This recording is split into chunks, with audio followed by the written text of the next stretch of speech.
Hello, this is Brian. Today, I would like to tell you a story of my sharing. From primary school, I would like to stand on the stage, sharing what I read or where I traveled to my classmates. I remember the most successful presentation I gave to the class was in the 7th grade. I designed my PowerPoint slides and discussed the Wanli period, which was the start of the collapse of Ming Dynasty of China. This was one of my favorite parts of history, so I shared it with great pleasure. Besides, I also shared a lot of my travel experience, for example, the UK, Australia, Cambodia, and Singapore. And even I made a series of my self-media program and published online called Brian's Little History Lecture. This is the background where I made my self-media program. 在今哈萨克斯坦东段境内就有很大一片土地，是巴尔喀什湖以东，皆为清朝领土。然而叫中俄西把斧头绑在枪托上，打完子弹了是吧？啪，冲到前线拿斧头剁人去，非常恐怖这种事情。后来，康熙帝觉得这个局势不对，太尉管军事，丞相处理政务，御史大夫负责监察。It is true that sharing can bring tons of happiness to me and the audiences and trigger even deeper discussion about the topic.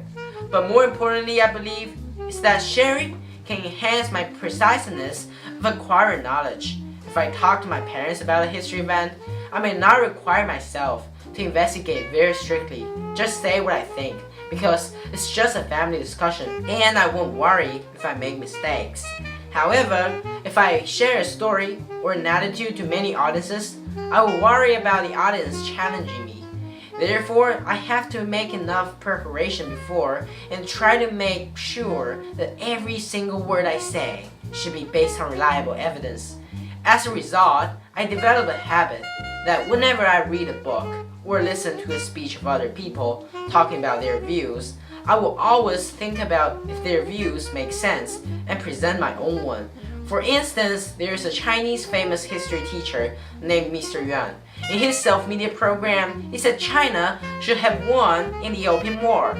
This was because English flintlock muskets were very slow to reload, and they were less effective than melee of Chinese troops.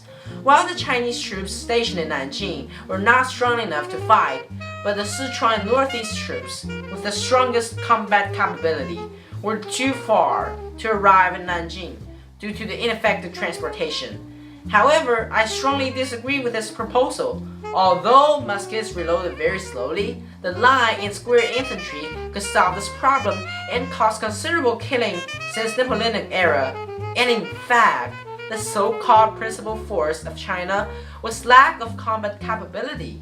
For example, during the Second Opium War, which happened 2 decades later, British and French musketeers killed thousands of Mongol cavalry, which was the Chinese troops with the greatest power. Accordingly, the failure of Qing government was inevitable. 1963, he led the Great March on Washington.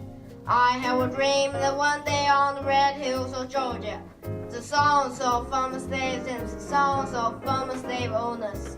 I think the reason why sharing is attracting is that there is no right or wrong or finish line.